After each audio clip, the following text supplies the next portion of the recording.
के class start करें।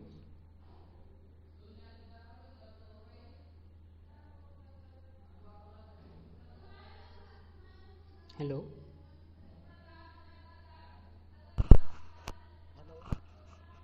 Yes, class start करें।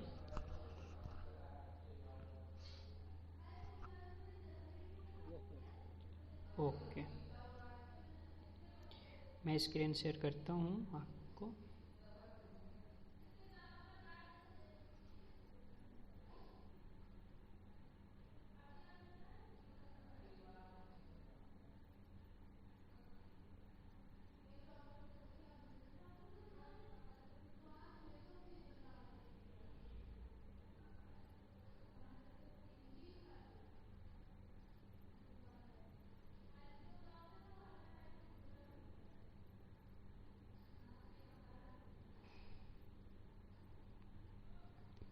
हियरिंग इम्पेयरमेंट्स, आपको आवाज़ सुनाई दे रही है? हाँ सर, सुनाई दे रही है। ओके, तो हमने बताया था कि यहाँ तक की हमारी टॉपिक कल कवर हो गई थी। यहाँ तक की टॉपिक कवर हो गई थी। परमानेंट हियरिंग लॉस में occur if TW is above recommended maximum. And next topic है, इसमें ये वाली लाइन देखिए आप लोग। It is normally accepted that TWA का यहाँ पर है time weightage average sound level, इसका एब्रीवेशन है। नॉइज़ लेवल, ये वाली लाइन देखिए आप लोग। Normally accepted that TWA noise level exceeding 85 decibel for 8 hours is hazardous and potentially damaging to inner ear. Exposure to noise in exceed of 115 decibel without ear protection, even for a short duration, it is not recommendation. कह रहा कि अगर 85 decibel sound 8 our से ज़्यादा देर तक रहती है तो वो हमारे ईयर के लिए, इनर ईयर के लिए हजार्ड है एक तरह से, और डैमेज कर सकता है। एंड ये कहता है कि ये जैसे कि 115 डेसिबल साउंड है, अदरवाइज़ हम वैसे कि 115 डेसिबल साउंड भी हमारा विदाउट ईयर प्रोटेक्शन का हम सुन सकते हैं शॉर्ट ड्यूरेशन के लिए, बट ये रिकमेंडेड नहीं है। ओके, आपको ये लाइन समझ में आई?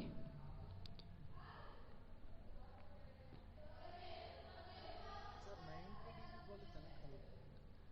क्या कह रहे हैं?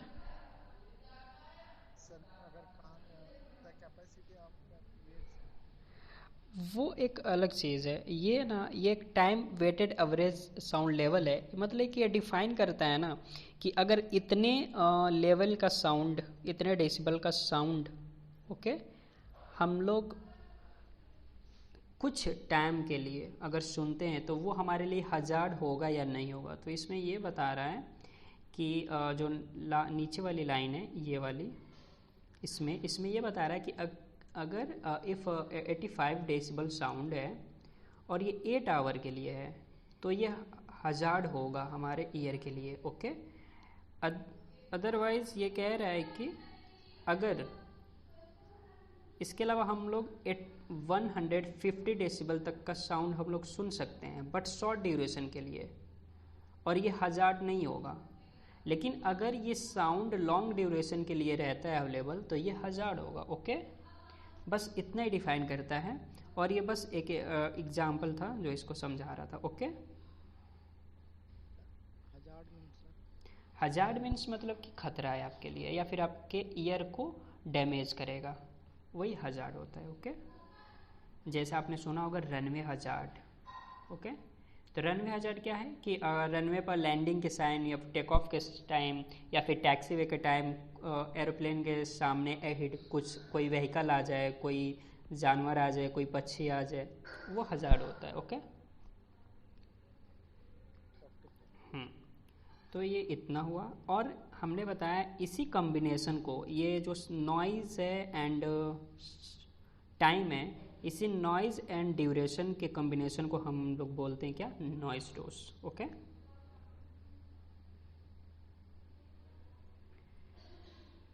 नेक्स्ट ये कवर हो चुका था। नेक्स्ट हम लोग ईयरिंग प्रोटेक्शन के बारे में कवर करेंगे।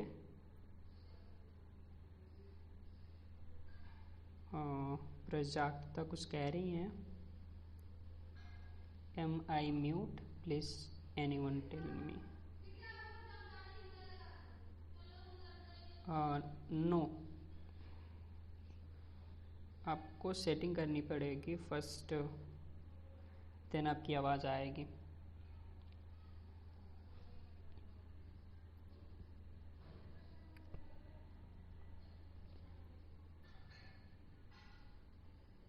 अभी इनकी आवाज़ तो नहीं आ रही है.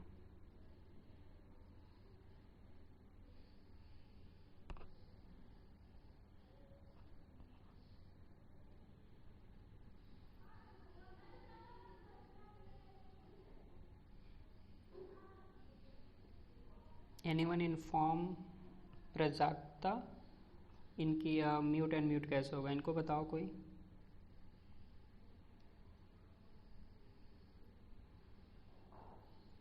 म्यूट का ऑप्शन आ रहा है सर स्टार्ट मेन्यू और शेयर का participant mode title okay. Yes Mandal, इनकी भी साउंड या फिर म्यूट एंड म्यूट का ऑप्शन नहीं आया है, ना ही प्रजाक्ता की. सर उसमें एक ऑप्शन आता है जब हम ज्वाइन करते हैं ना, हाँ. तो पहले हेडफोन लाइक वालों यस. उसको अलाउ करना पड़ेगा. हाँ, तो प्रजाक्ता आपको अलाउ करना पड़ेगा. शायद ये रिमूव हो गई हैं, अभी शायद फिर ज्वाइन करेंगे. ओके, हम क्लास स्टार्ट करते हैं, जो भी आएगा वो अपना ज्वाइन करेगा. ओके. यस. ओके. यस. आप सबको आवाज़ आ रही है? हाँ सर आ रही है. ओके. सो हम नेक्स्ट लाइन पे चलते हैं. सर और एक पर नॉइस डोज ओके. ओके, मैं बता देता हूँ नॉइज डोज.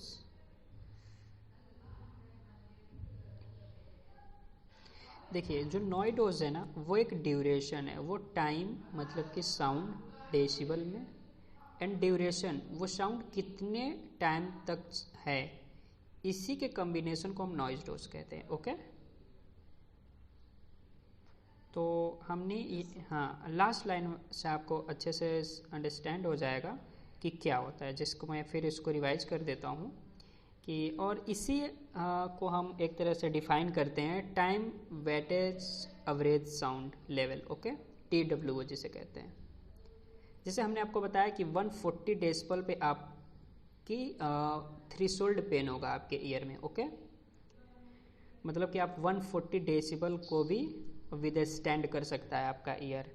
लेकिन ये यहाँ पे नॉइज डोज का ये मीन होता है कि अगर कम डेसिबल का भी साउंड हो, जैसे कि इसने बताया कि 85 डेसिबल का भी साउंड हो, लेकिन अगर 8 आवर तक ये साउंड रहता है तो ये हजार्ड होगा आपके कान के लिए, मतलब कि ये भी डेंजरस हो सकता है आपके लिए. ओके.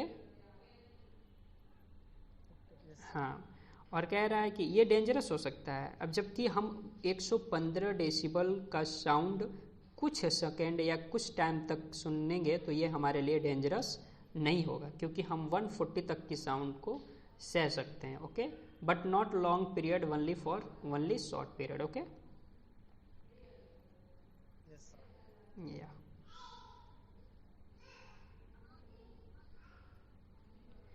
नेक्स्ट हम हेयरिंग प्रोटेक्शन पे आते हैं कि अपने कान को प्रोटेक्ट करने के लिए कौन कौन से इक्विपमेंट यूज करना है. तो यहाँ पे अवेलेबल है year plug and year defender, जिसे कहते हैं ईयर प्लग्स और ईयर डिफेंडर्स का यूज करते हैं. Noise level can be reduced who is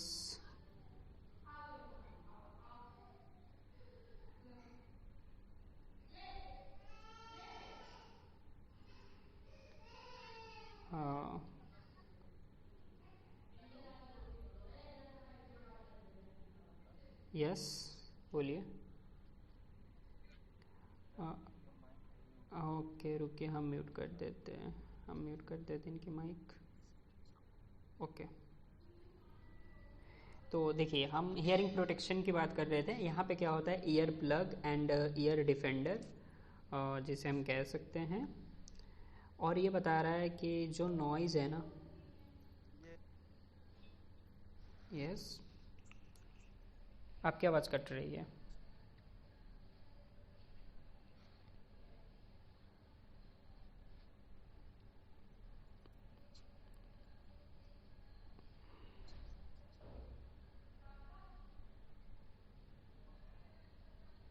आप लोग अपना मिक बंद करके रखिए,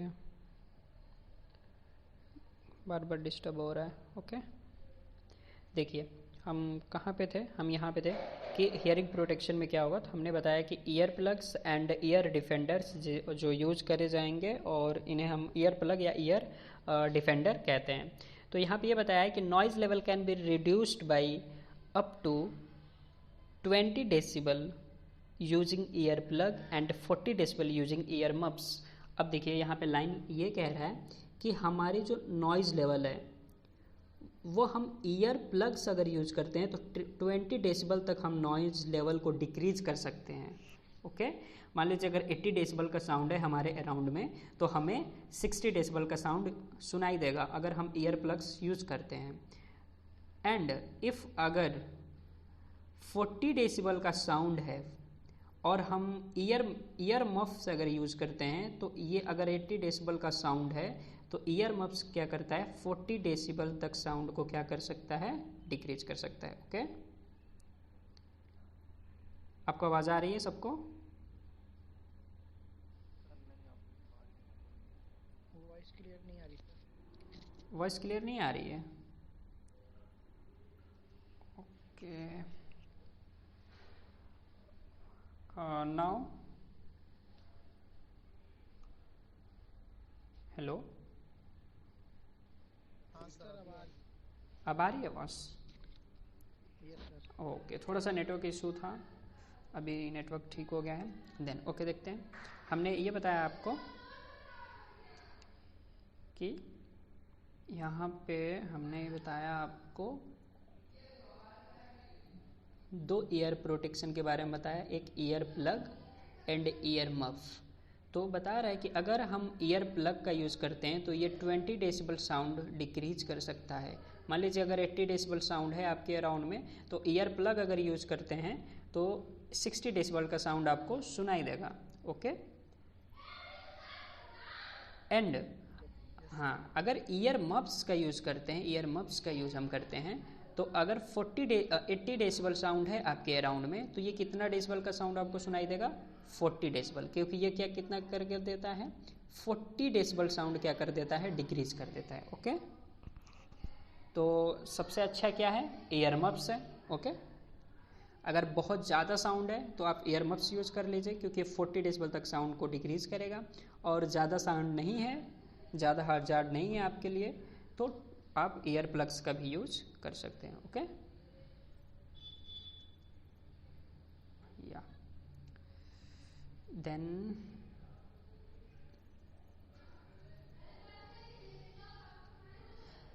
यहाँ पे देखिए, it is a good practice to reduce noise level at source, move noise away from workers. कह रहा है ये जो प्रोटेक्शंस है जिन्हें हम यूज़ कर रहे हैं, ये बहुत अच्छी एक प्रैक्टिस है, प्रैक्टिस में लेना सही है, ताकि हम नॉइज़ लेवल को कम कर सकें, और हमारे ये वर्कर्स को इनका यूज़ करना भी आना चाहिए, एंड ताकि ये नॉइज़ जो है ये वर्कर से दूर रहे, या फिर एक तरह से इनकी एयर प्रोटेक्ट हो। Okay, here no is any important line,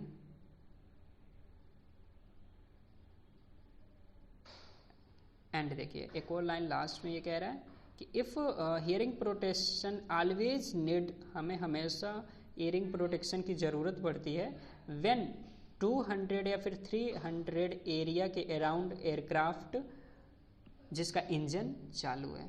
okay, तो हमें एयर मफ्स या एयर प्लग्स की ज़रूरत है, प्रोटेक्शन लेने की ज़रूरत है। Okay, if aircraft engine run कर रहा है और 200 से 300 मीटर एरिया में वो एयरक्राफ्ट इंजन अगर स्टार्ट है। ओके, ये लाइन है यहाँ पे। एंड प्रेस बायोक्यूसिस कैसे कहते हैं इसे हम आपको बता देते हैं।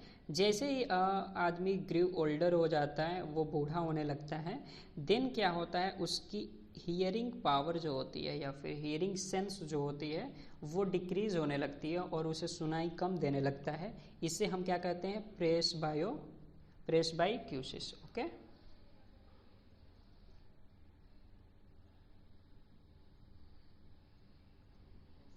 या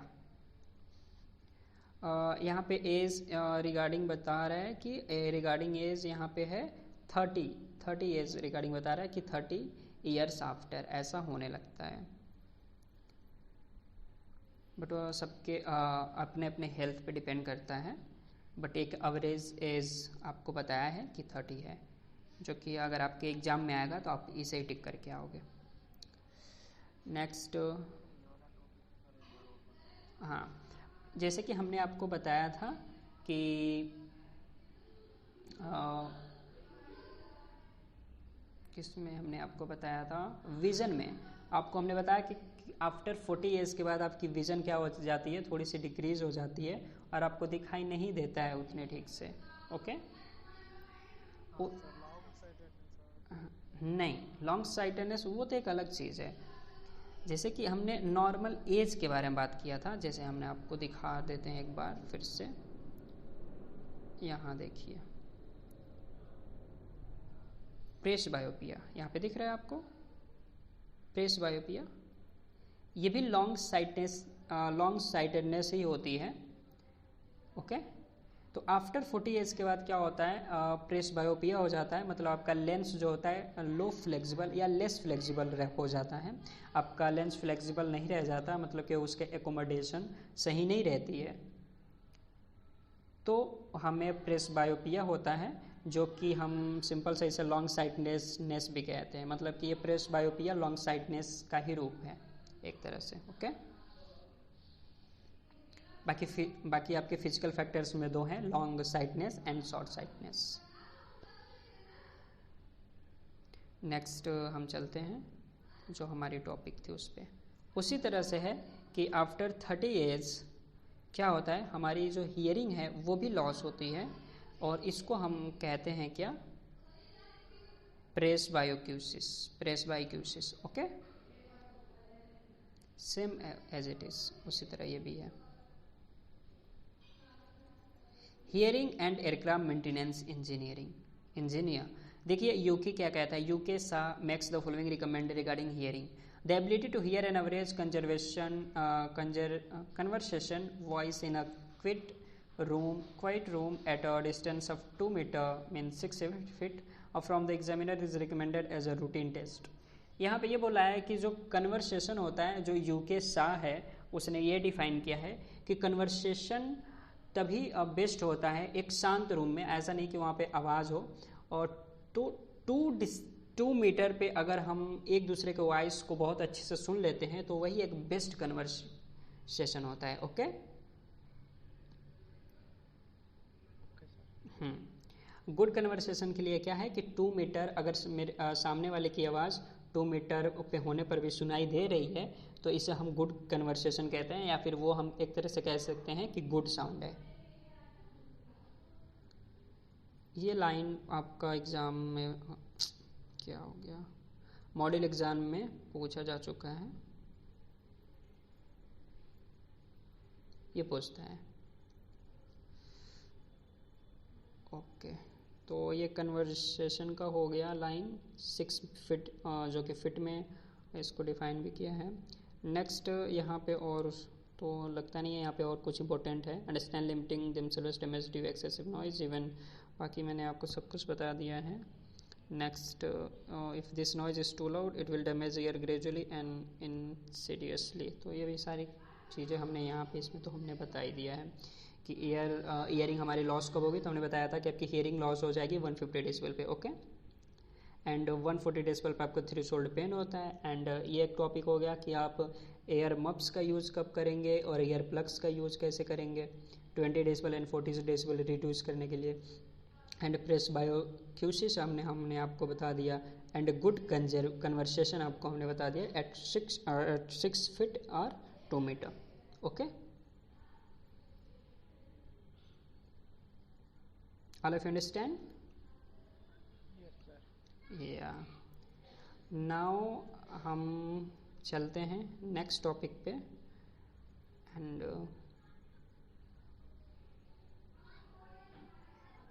नेक्स्ट टॉपिक हम चलते हैं इंफॉर्मेशन प्रोसेसिंग। ये आपका मस्ट है, इसको समझना।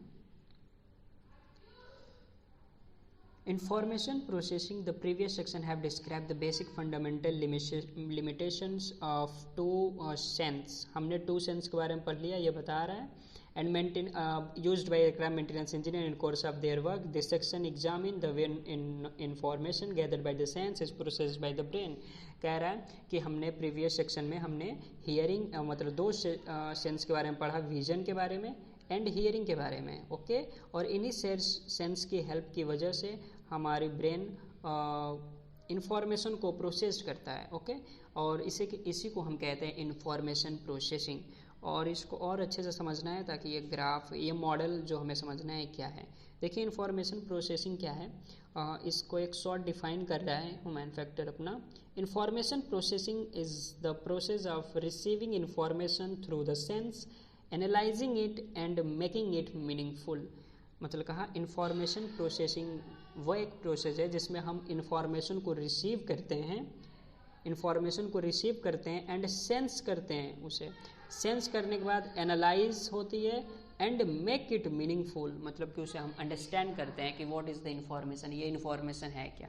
ओके, इंफॉर्मेशन रिसीव हुआ जिसे हम सेंस के थ्रू रिसीव हुआ, और वो सेंस कौन कौन से हैं, विजन है और हमारा हियरिंग है, ये सेंस है। तो हमारी सेंस के थ्रू इंफॉर्मेशन रिसीव हुआ एंड हम उसे एनालाइज किए, अंडरस्टैंड किए, फिर हम उसका मीनिंग समझे। ओके, यही इंफॉर्मेशन प्रोसेसिंग है। All of you understand? Yes, sir. Okay, it's good if you are understand. Next आपका मॉडल है जो कि हमें आपको बताना है, information processing model. Information processing can be represented as a model.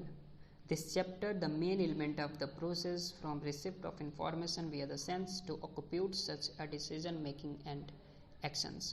कह रहा है कि इंफॉर्मेशन प्रोसेसिंग को हम एक मॉडल के ज़रिए समझा सकते हैं, दिखा सकते हैं कि किस तरह से सेंस होता है एंड हम उसे मीनिंगफुल या फिर एनालाइज करते हैं, हमारा ब्रेन एनालाइज करता है किस तरह से कैसे कैसे सेंस होते हैं।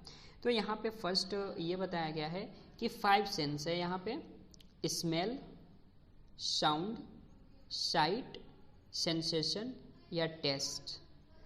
ये जो 5 हैं ये इतने तरह के इंफॉर्मेशन हो सकते हैं, या फिर साउंड के रूप में, स्मेल के रूप में, साइट दृश्य के रूप में, एंड सेंसेशन के रूप में मतलब फीलिंग, टच, ये सारे चीज़, एंड टेस्ट स्वाद के रूप में। ये सारे सेंस हैं जो हम सेंसरी स्टोर है, जिसे ये कनेक्टेड है रिसेप्टर्स एंड सेंसरी स्टोर, क्योंकि ये सेंस है इसलिए इसे एक तरह से ये बोला गया कि ये सेंसरी स्टोर के पार्ट हैं।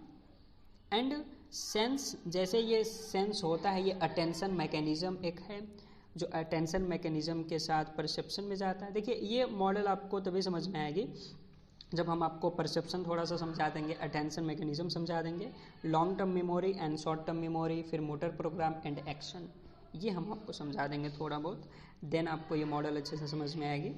बट हम थोड़ा सा आपको ये समझाने की कोशिश करते हैं। अटेंशन मैकेनिज्म कनेक्टेड है मोटर प्रोग्राम से, क्योंकि जितना ज़्यादा अटेंशन होता है वो हमारा मोटर प्रोग्राम में जाता है। जैसे कि आपने फर्स्ट टाइम जब साइकिल चलाना सीखा होगा तो आपका अटेंशन ज़्यादा रहता था, और ये अटेंशन, जितना आपने अटेंशन दिया साइकिल चलाने में, आप उतना ज़्यादा उसमें क्या हो गए, एक्सपीरियंस्ड हो गए। तो ये क्या होता है, जो अटेंशन होता है ना, ये हमारे मोटर प्रोग्राम से कनेक्ट हो जाता है, और जब ये हम एक बार किसी चीज़ में ज़्यादा फोकस कर लेते हैं तो वो मोटर प्रोग्राम में फिक्स हो जाता है, और मोटर प्रोग्राम की वजह से वो हमारी सेंट्रल मेमोरी में चला जाता है, सेंट्रल डिसीजन मेकर, और सेंट्रल डिसीजन से लॉन्ग टर्म मेमोरी में चला जाता है। और जब कोई भी चीज़ लॉन्ग टर्म मेमोरी में हो जाती है तो हम कहते हैं वो एक मोटर प्रोग्राम है। मोटर प्रोग्राम में इसकी वो चीज़ अपने आप होती है, फिर हमें उसे बार बार समझने या सोचने की ज़रूरत नहीं होती है। वो मोटर प्रोग्राम होता है। ओके, हम आप अभी ये सारे डिफिनेशन आएगी। Motor program, what is a motor program, what is perception and attention mechanism, receptor and sensory store and action, action कैसे होता है। Okay yes sir. हाँ, आपको नॉर्मल में अगर आपको ये ग्राफ अभी नहीं समझ में आएगी अगर हम आपको बताएंगे तो, बट हम आपको थोड़ा सा इसके बारे में बताते हैं। मोटर प्रोग्राम को आपको डिफाइन करते हैं। मोटर प्रोग्राम क्या है, जब आप किसी भी टास्क को बार बार करते हो ना, तो आप उसमें प्रैक्टिसाइज हो जाते हो, बहुत ज़्यादा एक्सपीरियंस हो जाते हो, तो ये हमारे लॉन्ग टर्म मेमोरी से कनेक्ट हो जाता है। इसे उसी उन्हीं टास्क को हम कहते हैं मोटर प्रोग्राम, कि हमारे ये मोटर प्रोग्राम में फिक्स हो गया, फिट हो गया, अब ये स्टोर हो गया है। अब हम उसे टॉक्स करने में हम एक तरह से एक्सपीरियंस्ड हैं, हमसे गलती नहीं हो गई। ओके, ये मोटर प्रोग्राम से कनेक्ट हो जाता है। जैसे कि कुछ रिफ्लेक्स एक्शन है जो कि मोटर प्रोग्राम से कनेक्टेड होते हैं। जैसे कि हमने बताया आपको, अब साइकिल चलाना वो एक मोटर प्रोग्राम से कनेक्टेड होता है। जब भी हम किसी टास्क को बार बार करते हैं तो हमारे लॉन्ग टर्म मेमोरी में कनेक्ट हो जाती है, तो हमें अब बार बार साइकिल सीखने की ज़रूरत नहीं पड़ती है, क्योंकि वो हमारे मोटर प्रोग्राम में फिक्स है, तो हम साइकिल हम कभी भी चला सकते हैं। ओके, तो ये चीज़ मोटर प्रोग्राम में आती है। नेक्स्ट हम आपको समझाते हैं, टॉपिक देखते हैं क्या है टॉपिक। देन आपको, जैसे हम ये छोटी छोटी टॉपिक्स आपको समझा देंगे, फिर हम आपको समझाएंगे कि ये सारी चीज़ें क्या हैं।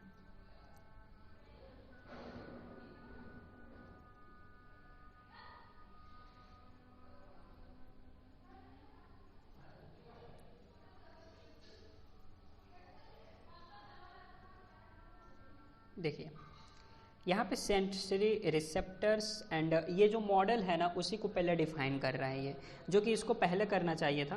पहले मॉडल को डिफाइन कर देना चाहिए था, फिर मॉडल बनाना चाहिए था, ताकि सबको अच्छे समझ में आए। लेकिन इसने पहले मॉडल शो कर दिया है, फिर इस मॉडल को डिफाइन कर रहा है एक एक पार्ट्स को लेकर के।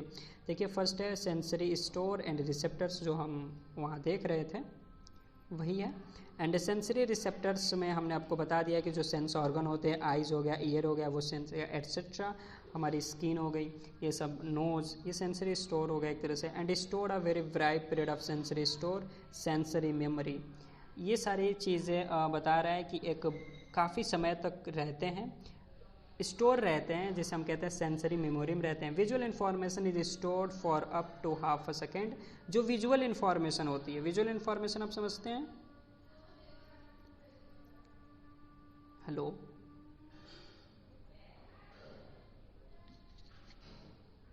Hello sir. Anyone understand what is visual information? By seeing the objects. हाँ, जब भी हम किसी ऑब्जेक्ट को देखते हैं या फिर किसी भी चीज़ को, तो वो कितने सेकेंड तक हमारी मेमोरी में स्टोर होता है, तो वो हमारे मेमोरी में only half a second store रहता है। और किस मेमोरी में स्टोर होता है? एक आइकॉनिक मेमोरी। ओके, हाँ, ये तो विजुअल इन्फॉर्मेशन जो होती है वो हमारे आइकॉनिक मेमोरी में स्टोर होता है, और only half second, only a half second. And ये तो विजुअल इन्फॉर्मेशन की टॉपिक हो गई। एंड नेक्स्ट साउंड, साउंड कितने के लिए स्टोर होता है? तो यहाँ पे बताया साउंड थोड़ा सा विजुअल इन्फॉर्मेशन से थोड़ा ज़्यादा स्टोर होता है, longer 2 second, up to 2 second sound हमारे मेमोरी में स्टोर होता है, जिसे कहते हैं iconic echoic memory. Okay, sound जो स्टोर होता है वो 2 सेकेंड के लिए स्टोर होता है हमारे मेमोरी में, जिसे हम कहते हैं echoic memory. Okay, yes sir. This enable to remember a sentence as a sentence, और ये हमें हेल्प करता है ताकि कोई भी सेंटेंस या फिर कोई भी सेंटेंस हो या फिर कोई भी साउंड हो, उसको हम एक सेंटेंस के रूप में याद रखें, rather than merely unconnected string of isolated word. लेकिन ये कह रहा है कि ये 2 सेकेंड के लिए तो होता है, वो रिमेंबर रहता है, तभी रिमेंबर रहता है जब ये एक फॉर्म में होता है, एक सेंटेंस में होता है, एक मीनिंगफुल मैनर में होता है। अगर ये अनकनेक्टेड स्ट्रिंग की तरह हो, मतलब कि वो एक दूसरे से उखड़ा उखड़ा वर्ड हो, एक तरह से जुड़ा ना हो, उसका कोई सेंस ना बन रहा हो, तो वो हमें उतना समय तक याद नहीं रहता है, हम उसे समझ नहीं पाते, वो भूल जाता है। ओके,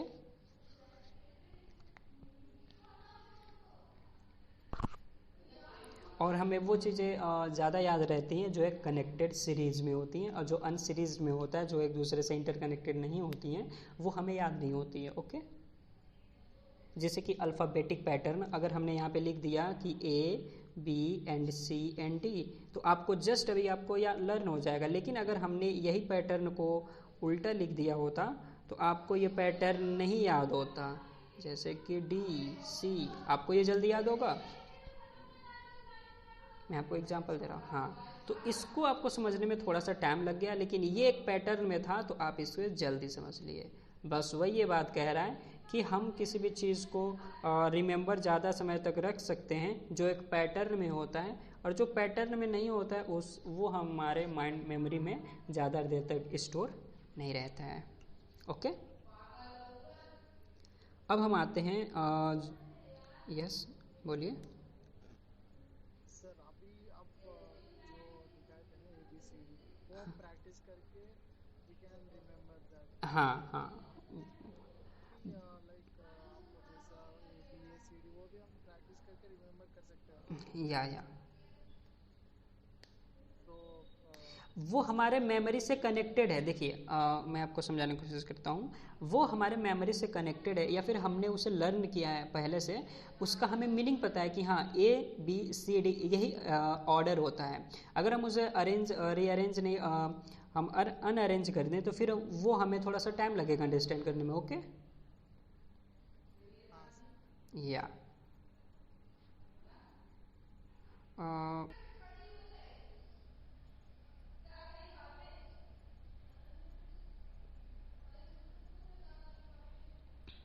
हेलो,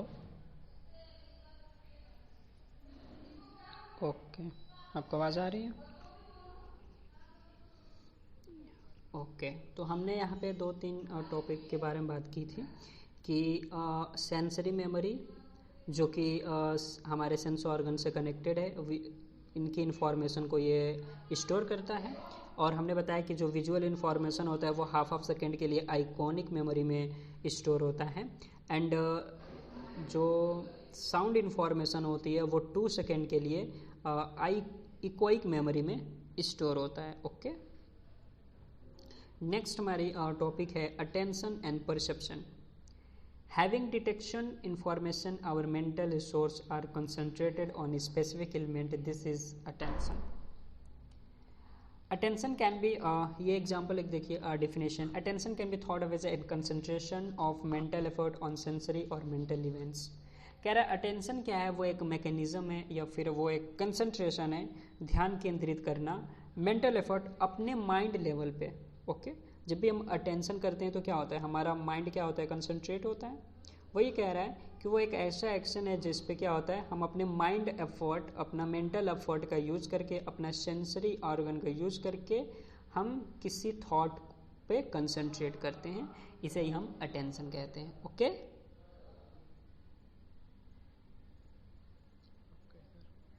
ओके, आपको समझ में आ रही है बात? सर और एक बार बता दो। हाँ, अटेंशन क्या है कि किसी भी थॉट पे, किसी भी ऑब्जेक्ट पे, किसी भी थिंग्स पे हम अपने मेंटल एफर्ट को यूज करके, अपनी सेंसरी ऑर्गन का यूज करके उस पर अपने माइंड को कंसंट्रेट करना, वही क्या होता है, अटेंशन। ओके, ठीक है सर, एनालाइजिंग द ऑब्जेक्ट। या एंड नेक्स्ट है कि यहाँ पे यह डिफाइन किया है कि अटेंशन कितने टाइप्स के होते हैं। तो यहाँ पे 4 टाइप के अटेंशन होते हैं। Selective attention, divided attention, focused attention, sustained attention. मैं आपको थोड़ा थोड़ा डिफाइन कर देता हूँ। सिलेक्टिव अटेंशन में क्या है, सिलेक्टिव अटेंशन में हम केवल एक चीज़ पे फोकस करते हैं। ओके, जिनका हम सुनना चाहते हैं, जैसे कि जैसे क्लास में टीचर होता है तो हम केवल टीचर का सुनते हैं, उस टाइम हम किसी को नहीं सुनते हैं। ओके, तो ये हम सिलेक्ट कर रहे हैं कि हमें क्या चीज़ सुनना है, क्या चीज़ नहीं सुनना है। Okay, yes sir. हाँ, तो इसे हम कहते हैं सिलेक्टिव अटेंशन। डिवाइडेड अटेंशन क्या है, जैसे कि मान लीजिए आप 4 ग्रुप में होते हैं, 10 के ग्रुप में होते हैं, आप दोस्त होते हैं या फिर फ्रेंड सर्कल है, तो जहाँ फ्रेंड सर्कल होता है वहाँ पे हम सबकी बातें सुनते हैं कि सामने वाला ए क्या बोल रहा है, बी क्या बोल रहा है, सी क्या बोल रहा है। तो यहाँ पे हमारा अटेंशन क्या है, डिवाइड है ना सबके साथ में। ओके, इसे हम डिवाइडेड अटेंशन कहते हैं। और ये कहता है वर्क, जब हम काम कर रहे होते हैं तो हमारे जो कलीग्स होते हैं तो उनसे हम बातचीत कर रहे होते हैं और अपने टास्क को कंप्लीट कर रहे होते हैं, तो वहाँ पे भी हमारा अटेंशन क्या होता है, डिवाइड होता है, क्योंकि कुछ अटेंशन हमारे वर्क में है, कुछ अटेंशन हमारे कलीग के साथ है, उनके बात सुनने में। ओके,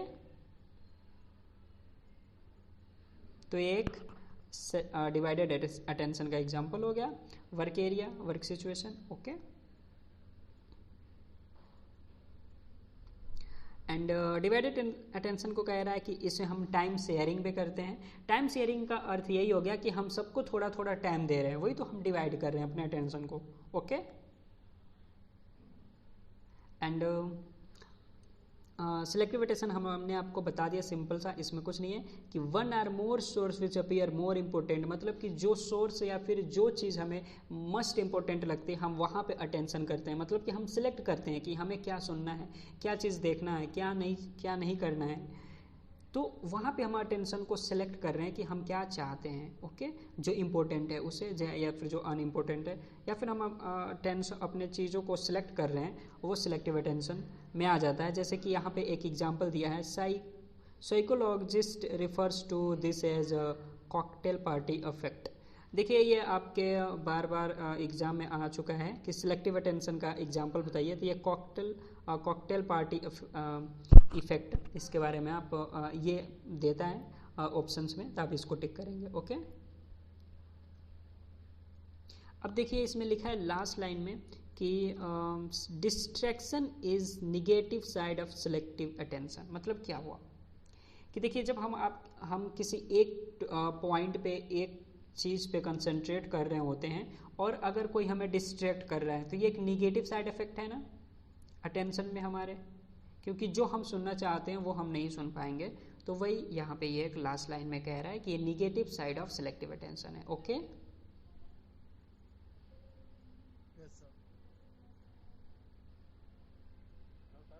यस बोलिए।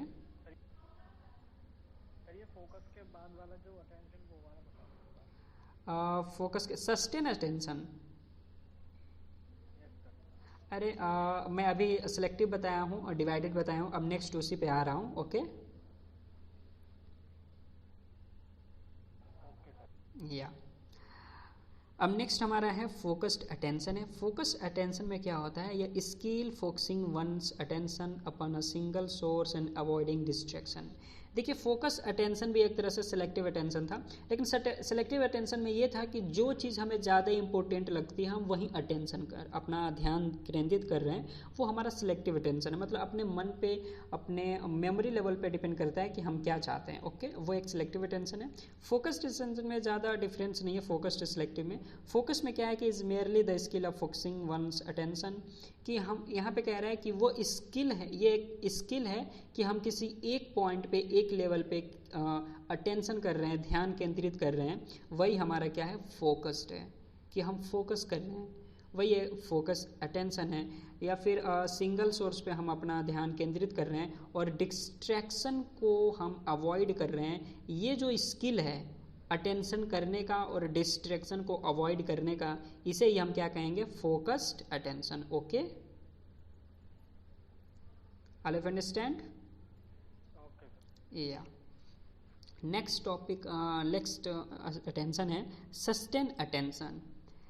As its name implies, refers to ability to maintain attention and remain alert over long period of time, often on one task. Sustain attention में ये हुआ, ये कहता है, नेम से ही कह रहा है कि इसके नेम से ही पता चलता है कि वो एबिलिटी जिसकी वजह से हम attention and remain alert long period of time, वह एबिलिटी जिसकी वजह से हम काफ़ी समय तक अटेंशन में रहते हैं, मतलब वो चीज़ हमारे ध्यान में रहती हैं और अलर्ट रहते हैं लॉन्ग पीरियड ऑफ टाइम।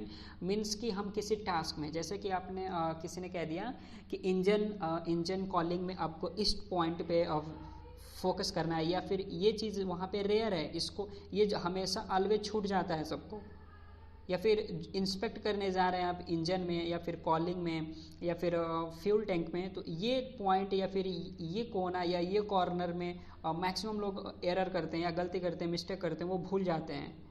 तो अब यहाँ पे हमने पहले एक वार्न कर दिया, तो यही बोल रहा है कि वह एबिलिटी, तो आप इसे याद रखोगे ना, आपके माइंड में रहेगा। जब आप जैसे उस टॉपिक पे पहुँचेंगे या फिर उस पॉइंट पे पहुँचेंगे तो आपको याद आ जाएगा कि हाँ, यहाँ पे हमें इस चीज़ को ध्यान में देना है। तो ये एबिलिटी कि आप उस बात को अब तक याद रखे थे, कितने टाइम तक याद रखे थे, इसी एबिलिटी को हम कहते हैं सस्टेन अटेंशन। मतलब आप किसी बात को कितने देर तक सस्टेन कर सकते हैं। ओके, किसी बात से आप कितने देर तक अवेयर रह सकते हैं। ओके, आपको समझ में आया? Yes sir. ओके, तो ये आपका सस्टेन अटेंशन हो गया। देखिए जैसे हमने बताया ना कि आपको इंस्पेक्शन करना हो, तो देखिए लास्ट लाइन में कह रहा है there is also associated research which has concentrated upon inspection task, कि आपको कोई इंस्पेक्शन टास्क दे दिया गया हो और आपको अलर्ट किया गया हो कि ये टॉपिक या फिर ये पॉइंट ऑलवेज सब कोई मिस कर देता है, तो आपको ये वो बात आपके दिमाग में कब तक रहती है, यही एबिलिटी क्या होती है, सस्टेन कहलाती है।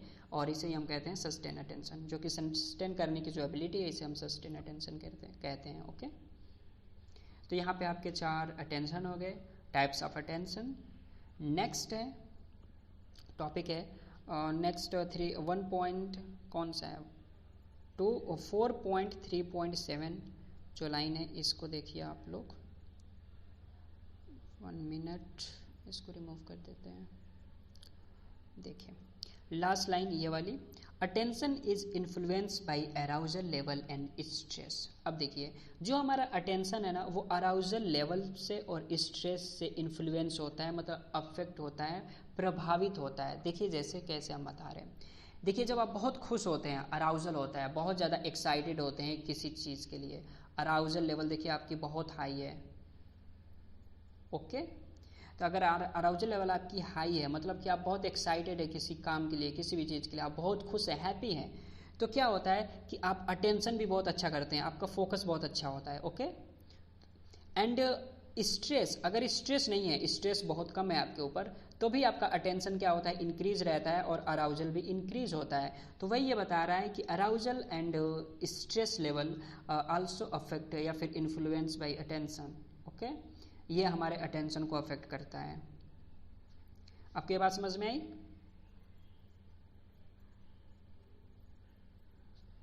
Yes sir.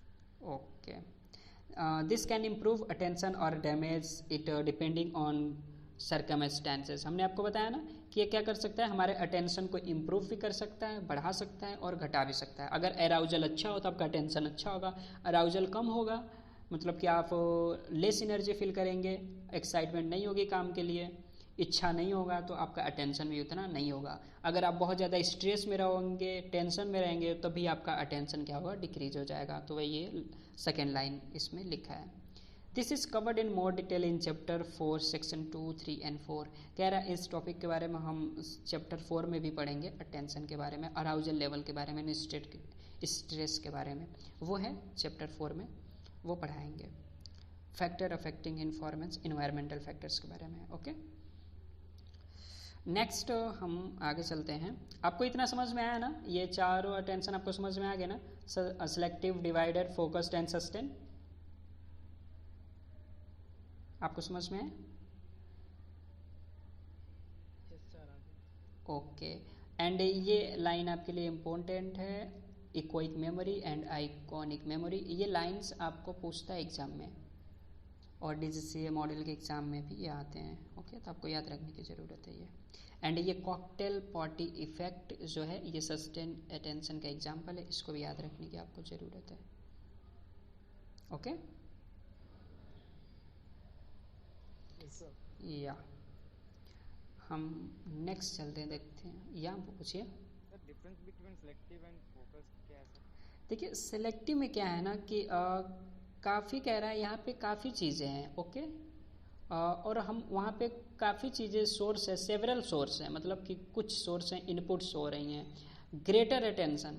लेकिन हम किस पॉइंट पे, मान लीजिए यहाँ पे दो सोर्स हैं ए बी सी, लेकिन हम इन तीनों में से किस पे फोकस करना चाह रहे हैं। ओके, तो ये हम सिलेक्ट कर रहे हैं कि हमें ए पे फोकस करना है या फिर बी पे करना है या फिर ओनली सी पे करना है।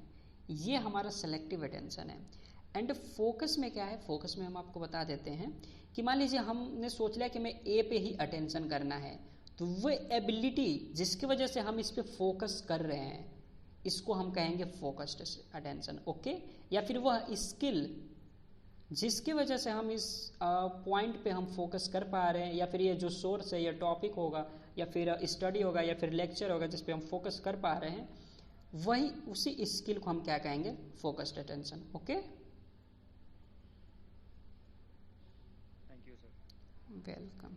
ओके, देन हम नेक्स्ट चलते हैं। नेक्स्ट शायद आपका मेमोरी होगा या फिर मोटर प्रोग्राम होगा, देखते हैं क्या है नेक्स्ट। नेक्स्ट आपका टॉपिक है परसेप्शन है। परसेप्शन आपको हम बताते हैं क्या है, होता है परसेप्शन। जो मॉडल थी इंफॉर्मेशन प्रोसेसिंग की, उसी मॉडल के ये सारे पार्ट्स हैं। जैसे ये सारे पार्ट्स मैं आपको डिफाइन कर दूंगा, फिर मैं इंफॉर्मेशन प्रोसेसिंग मॉडल समझाऊंगा कि कैसे इंफॉर्मेशन प्रोसेस होता है आपके माइंड लेवल पे, सेंसरी ऑर्गन से और आपके माइंड तक किस तरह से इंफॉर्मेशन की प्रोसेसिंग होती है। ओके, नेक्स्ट देख लीजिए आप लोग perception. Perception, what is perception? तो परसेप्शन में क्या है, involve the organisation and interpretation of sensory data in order to make it meaningful, discarding non relevant data, transferring data into information. Perception is a highly sophisticated mechanism and requires existing knowledge and experience to know what data to keep and what data to discard and how to associate the data in meaningful manner. इसमें ये line कह रहा है कि organisation हो या फिर interpretation of sensory data involve करता है। ये क्या करता है, डाटा को ऑर्गेनाइज करना, इंटरप्रेट करना एक मीनिंगफुल मैनर में। जैसे कि हमने यहाँ पे लिख दिया BCDA, तो आपको इससे क्या समझ में आता है, आपको डायरेक्ट समझ में आता है कि ये एक अरेंज इसका होगा ABCD, आपको समझ में आया ना। तो आपको यहाँ पे जो डेटा मिला आपने उसको अरेंज कर लिया एक मीनिंगफुल मैनर में, आपको पता चल गया कि ये अल्फ़ाबेटिक ऑर्डर में है। ओके, तो यही क्या होता है, परसेप्शन होता है। और क्या होता है, लास्ट लाइन देखिए कहता है कि ये परसेप्शन ही हमें बताता है कि हमें किस डाटा को कीप करना है, रखना है, और किस डाटा को डिस्कार्ड कर देना है। जैसे कि आप सोचते हो कि ये टॉपिक लेस इंपॉर्टेंट है, ये मोस्ट इंपॉर्टेंट है, ये मान लीजिए ए टॉपिक है, ये बी टॉपिक है, ये लेस इंपॉर्टेंट है, तो आप इसको अवॉइड कर रहे हो, ये आपका परसेप्शन समझाता है, ये परसेप्शन की वजह से आप करते हो। और कह रहे हो कि ये टॉपिक इंपॉर्टेंट है, तो ये भी परसेप्शन से रिलेटेड है। ओके, कि किस डाटा को आप कीप करना चाहते हो, कीप करना चाहते हो, और किस डाटा को डिस्कार्ड करना चाहते हो, ये परसेप्शन आपको बताता है। ओके, आपको समझ में आया perception? Yes, sir. Okay, it's good for you. Perception can be defined as a process of assembling sensation into useful mental representation. हमने आपको बताया कि अगर कोई भी असेंबली है, सेंसेशन है, या फिर कोई भी पॉइंट है, कोई भी टॉपिक है, अगर वो अनअरेंज मैनर में है, तो आप उसे देख करके, उसे समझ करके आप उसे एक अरेंज मॉडल में या फिर एक मीनिंगफुल मैनर में आप उसे जब कर लेते हैं, तो इसी प्रोसेस को हम परसेप्शन कहते हैं कि आप इस परसेप्शन की वजह से ही आप ऐसा कर पाते हैं। एंड परसेप्शन क्रिएट करता है face, melodies, work of arts, illusion etcetera out of raw sensation.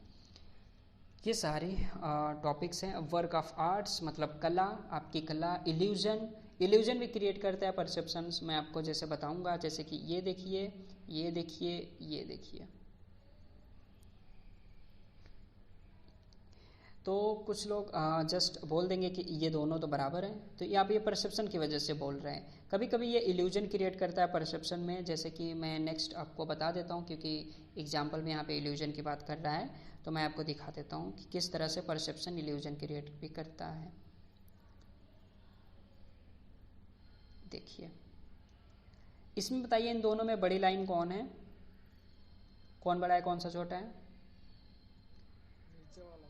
देखिए इट्स इल्यूजन, जो कि यहाँ पे बोथ लाइन सेम है, मिट the both end of the line. Same है सर। या अब आपको समझ में आया ना, जब हमने बताया कि मिट the both end of the line, देखिए सेम है ना दोनों लाइन, लेकिन फिर भी आपको फर्स्ट अटेम्प्ट में आपको नहीं समझ में आया है। ओके, जब आपने फर्स्ट आप वॉच किए हैं तो आपको नहीं समझ में आया है। ये परसेप्शन है कि परसेप्शन आपको कभी कभी इल्यूजन भी क्रिएट करता है। ओके,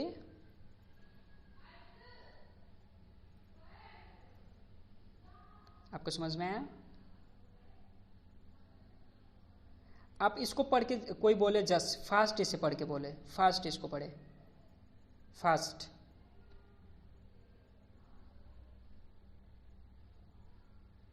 हेलो, सर इसको कोई फास्ट पढ़े, कोई वन इसको पढ़े fast. but in the hand. Okay, आपने कैच कर लिया। इसमें क्या इशू है बताइए थोड़ा हमें।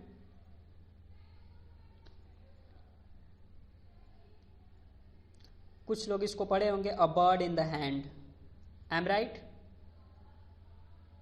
Yes sir. या यस सर। हाँ, फर्स्ट टाइम में आपने a bird in the hand किया है। अब जब हमने कह दिया कि फास्ट पढ़े तो आप कुछ लोग समझ गए होंगे कि कुछ तो इल्यूजन है, इसलिए सर बोल रहे हैं कि फास्ट पढ़िए। तो आपको पकड़ में आ गया होगा कि यहाँ पे द 2 बार रिटन है। ओके,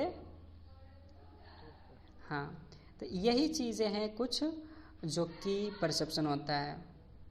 ओके, ये इल्यूजन क्रिएट करता है जो कि ये परसेप्शन से इंटरकनेक्टेड है। ओके,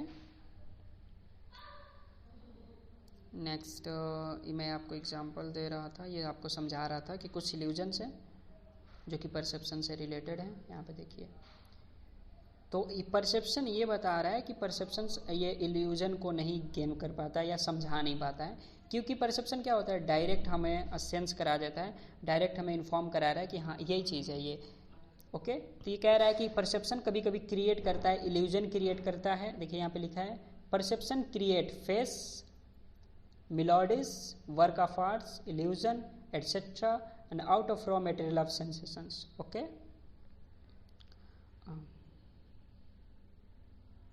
आपको समझ में आया? या किसी ने ग्रुप में कुछ लिख रहे हैं क्या? I didn't understand perception. Who is?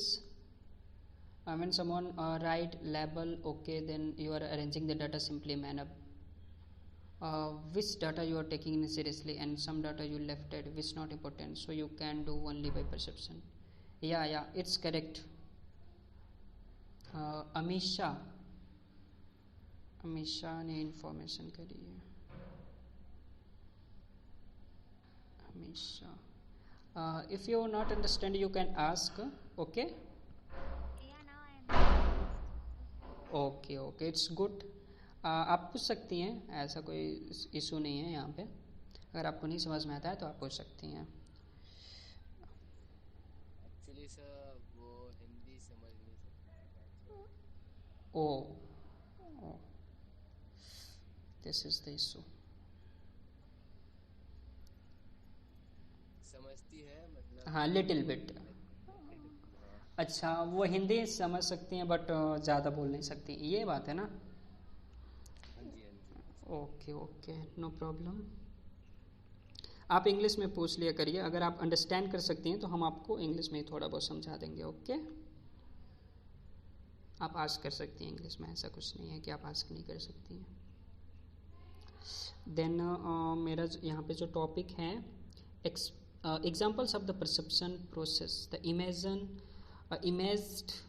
image formed on retina is inverted in 2 dimensions, yet we see the world the right way up in 3 dimensions. देखिए यहाँ पे ये बोल रहा है कि परसेप्शंस के 2 एग्जाम्पल हैं। इन एग्जाम्पल्स में क्या है कि इमेज जो होती है फॉर्मेट होती है। मान लीजिए हमारी आई बॉल है और हियर इज रेटिना। ओके, ये रेटिना है। ओके, तो यहाँ पे जो हमारी इमेज फॉर्मेशन होती है वो तो उल्टा होती है। ओके, अपोजिट होती है। बट हम इमेज को फील कैसे करते हैं, हमारी मेमोरी सेंस कैसे करती है? सीधा। ओके, हमारी मेमोरी कैसे फील करती है इसको? राइट, सीधा। लेकिन रियलिटी में जो इमेज बनती है, क्योंकि हमारी जो लेंस है ये कौन सा लेंस है, कन्वेक्स लेंस है।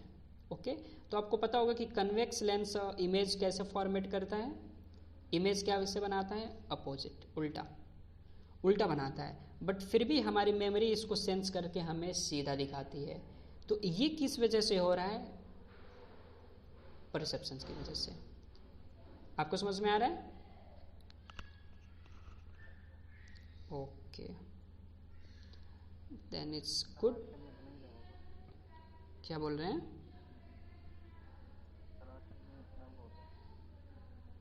Enough for today sir. आवाज़ नहीं आ रही क्लियर आपकी। आज ओहो, okay okay, it's enough for today. Okay okay, then मैं आपको थोड़ा सा फास्ट रिवाइज कर देता हूँ। ओके ओके, ठीक है। मैं okay, thanks to all of thanks for giving your time. Okay,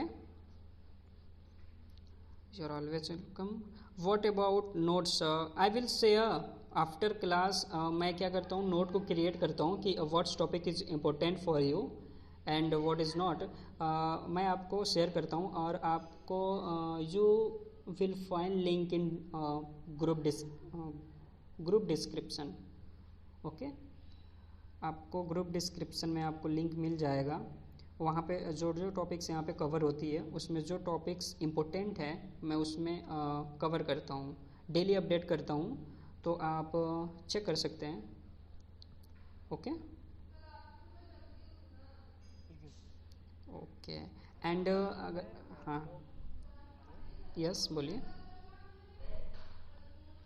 इसमें ये डॉक डॉक 9683 में और कैप 715 में क्या डिफरेंस है दोनों में? दोनों में ज़्यादा डिफरेंट नहीं है। कैप जो 98 जो आप बोल रहे हैं, डॉक जिसे आप बोल रहे हैं, उसमें कुछ टॉपिक्स आप हमें पढ़ने होते हैं, कुछ टॉपिक्स वो एज सेम ही होगा, आपने देखा होगा तभी आप पूछ रहे हैं, है ना? Not very much different. आपको कुछ टॉपिक है जो कि मैंने हाईलाइट किए हुए हैं कि क्या पढ़ना है आपको डॉक में, तो मैं आपको शेयर करूँगा। ओके हाँ हाँ, तो आप यासा की आप पढ़ सकते हैं। आप यासा की भी मॉड्यूल 9 को आप कह सकते हैं। आप प्रेफर मैं नहीं कहता हूँ, आप रीड कर सकते हैं फॉर नॉलेज। ओके, और यासा में आपको पीयर मॉडल भी मिल जाएगा, तो you can read EASA because of it is a range of sub modules. हाँ, आपको इजी लैंग्वेज यासा जो होती है, क्योंकि वो सब मॉड्यूल को अरेंज करके देती है, तो आपको उसमें इजी टू अंडरस्टैंड हो जाता है। हाँ, तो आप यासा को प्रेफर कर सकते हैं अंडरस्टैंड करने के लिए। बाकी आप cap 715 is most important book, so don't avoid this book. Okay, हाँ, you must follow cap 715 and doc and 716 also for some accident and incident, because of in 716 a lot of accident and incident given there। हाँ, आपको काफ़ी accident और incident के examples आपको cap 716 में मिल जाएंगे, इसलिए आपको उसको मस्टली प्रेफर करना चाहिए अपने नॉलेज के लिए एंड मॉड्यूल एग्जामिनेशन के लिए। Okay okay, all of welcome. So thanks for giving your time. Let's bye bye, good night.